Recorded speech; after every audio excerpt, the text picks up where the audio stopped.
السلام عليكم ورحمة الله تعالى وبركاته. تحية طيبة لجميع المتتبعين في كل مكان.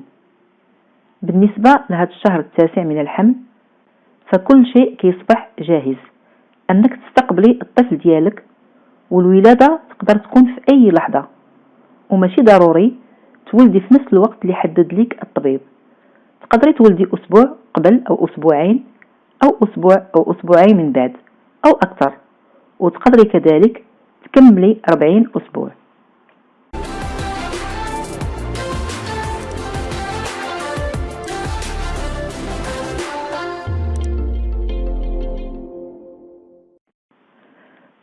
فبدخولك في هذا الشهر التاسع، الجنين كيكون كمل النمو ديالو، وصبح كيوزن ما بين 2.5 إلى 3 كيلوغرام، والطول ديالو ما بين 48 إلى 50 سنتيمتر. إذن الجنين أصبح بصحة جيدة، اكتملت عنده كل خلايا كخلايا الدماغ وخلايا الرئتين، وكذلك خلايا البلع اللي كتسهل عليه عملية مص الحليب، فكتكون آخر الخلايا اللي كتكتمل في هذا الشهر. فكيفاش غتعرفي أنك دخلتي في الشهر التاسع؟ وشنا هي النصائح اللي خصك تتبعيها باش تسهلي عملية الولادة؟ وشنا هي أعراض اقتراب الولادة؟ ففي الشهر التاسع غيتزاد التعب عندك، وغيبان عليك اضطراب كبير في المشاعر، ونمو الجنين كذلك باستمرار. غيتغير الشكل ديال البطن اللي غينزل للأسفل، وغتولي تحملي بصعوبة هاد الثقل على الساقين ولا الظهر. إذن خصك الراحة وما خصكش تتوتري، وغتحتاجي للصبر اللي غيصبح عندك منعدم، ولكن تذكري أنه ما بقى ليك إلا القليل. الصدر ديالك غيكبر لأنه كيتهيئ للرضاعة الطبيعية، وفي هذه المرحلة يمكن لك تدلكي الحلمات ديال الثدي بكريم مرطب، وغيصبح عندك تكرار للتبول لأن الجنين نزل للرحم.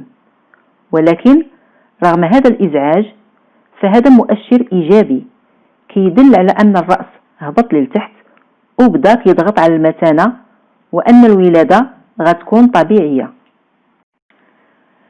غتزاد عندك الانقباضات خاصة في الليل، غير هي في البداية غتكون ماشي منتظمة وماشي مؤلمة، فقط هي كتهيئ عنق الرحم للولادة، وغتصبح عندك صعوبة في النوم وما غتوجديش الوضعية المريحة. ونصيحة أنك ما تناميش على الظهر ديالك، لأنك غتزيدي غير الآلام أكثر، وكذلك غتشعري بالدوخة لما تفيقي في الصباح. خاصك تنامي على الجنب الأيسر وتوضعي الوسائد بين الركبتين ووراء الظهر. ومع نزول الجنين للأسفل لأنه كيستعد للخروج، غتشعري بالراحة لأنه ما غيبقاش يضغط على الحجاب الحاجز، فغتختفي حرقة المعدة والآلم ديالها وسوء الهضم، وغتولي كتنفسي طبيعيا، وغتصبحي تاكلي بأريحية كبيرة، وغيقل عندك الإمساك. ولكن غتزاد عندك آلام ديال الظهر لأن الجنين بدا كيضغط على العظام، وغتحسي بتقطع في النفس خاصة لما تبغي تطلعي الدروج، لأن الجنين بدا كيضغط على الرئتين. كذلك غتلاحظي البروز في السرة ديالك إلى الخارج، وهذا عادي وطبيعي، وغترجع للمكان ديالها بعد أشهر من الولادة. وغتقدري كذلك تعاني من البواسير، فحاولي تعالجيها قبل ما يوصل وقت الولادة. إذن شنو هي النصائح باش تسهل عليك هاد الولادة؟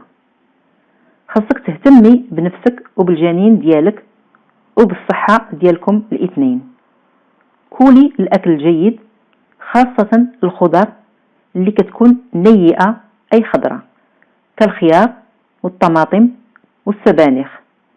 عملي رياضة المشي، فهي كتحسن الدورة الدموية وكتخفف من الشعور بالانتفاخ والإمساك، وكتسهل وكتسرع عملية الولادة.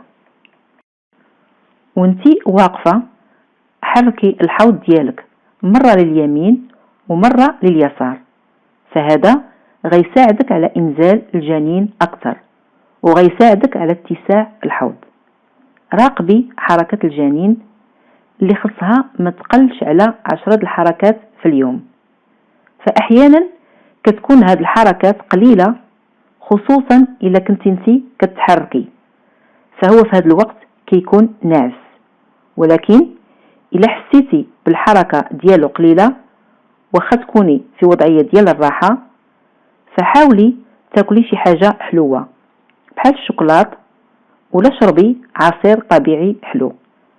فبمجرد أن الجنين غيتذوق الحلاوة غيتحرك في الحال، وإلا ما استجبش لهذا الشيء استشيري مع الطبيب ديالك.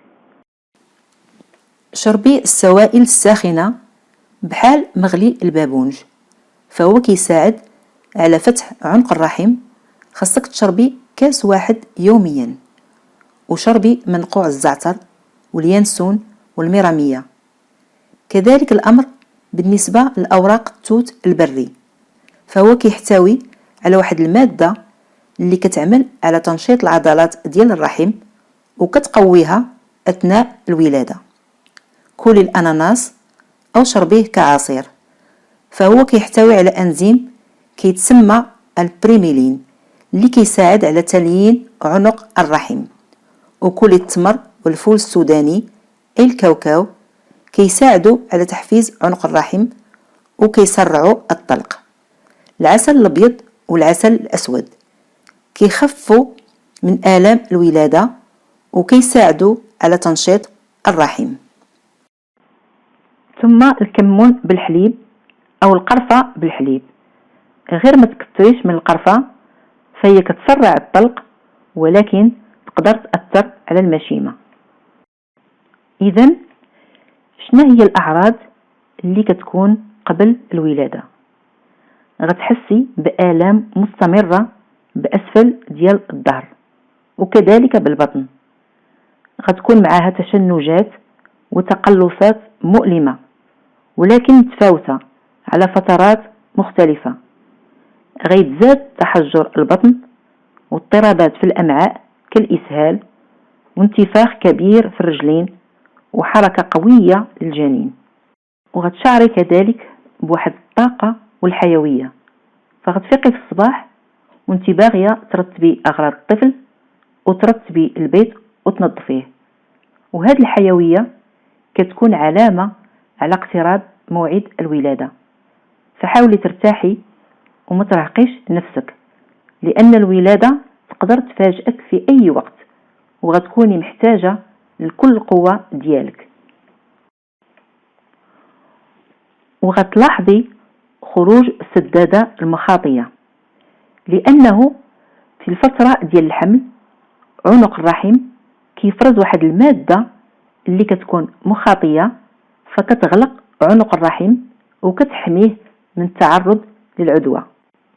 ولما كينزل الجنين للأسفل وكيضغط على عنق الرحم كتخرج هاد السدادة المخاطية من المكان ديالها وكيمكن يكون معها دم، وكتكون هذه علامة على قرب موعد المخاض أي الوجع، وهذا كيكون قبل الولادة بأيام قليلة. ومن العلامات كذلك نزول ماء الجنين، هذا السائل الأمينيوسي اللي هو اللي كيكون يحميه من الالتهابات، فكتقدر تتمزق الأغشية وكينزل شوية من هذا السائل الأمينيوسي، وهذا كيحدث قبل الوجع بمدة معينة. ويقدر السائل ينزل دفعة واحدة، وهذا كيدل على أن الولادة قربت وغتكون خلال ساعات. وهذه الانقباضات أي الوجعات كتصبح متقاربة ومنتظمة وكتستمر من 30 إلى 70 ثانية. كيكون الدور ديالها أنها كترقق عنق الرحم وكتفتحه. ثم كينتقل هذا الوقت ما بين الوجعة والوجعة من الساعات إلى الدقائق، فلما كيصبح الوقت هو 10 ديال الدقائق ما بين الوجعة والوجعة، فهنا خصك تمشي للمستشفى. وهذه العملية كتختلف من امرأة لامرأة، فكل امرأة والحكاية ديالها مع الولادة. فتقدر تستمر عملية توسيع عنق الرحم إلى ساعات طويلة 8 ساعات أو أكثر، وتقدر تستمر فقط ساعات قليلة ك3 ساعات مثلا.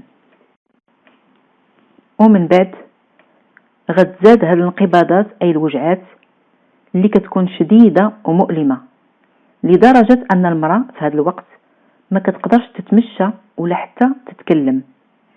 هذا غيخلي عنق الرحم يتفتح إلى 10 سنتيمتر، وكتبدا تقل المدة إلى 3 دقائق، كتستغرق من 70 إلى 90 ثانية.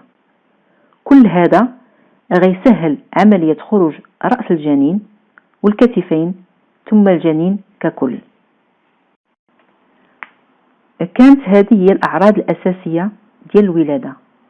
فكل امرأة حامل خصها تسترخي وتحاول أنها تحارب الخوف وتفكر تفكير إيجابي، تفكر أن نفس الألم كيكون عند جميع النساء، وأن سهولة الولادة ولا الصعوبة ديالها كتكون في قوة إيمانك وفي قوة عضلات الرحم. فكلما كانت العضلات قوية إلا وكتحسي بألم أقل، وهذه المعاناة كلها غتنتهي وغيترسم على وجهك ابتسامة عريضة لما تشوفي الطفل ديالك. وصلت لنهاية الفيديو، فكنتظر التعليق ديالكم ومشاركتنا بالتجربة بعض الولادات الناجحة اللي غتعطي جرعة تشجيع لكل حامل بكر. إذن أقول لكم إلى اللقاء في فيديو قادم إن شاء الله.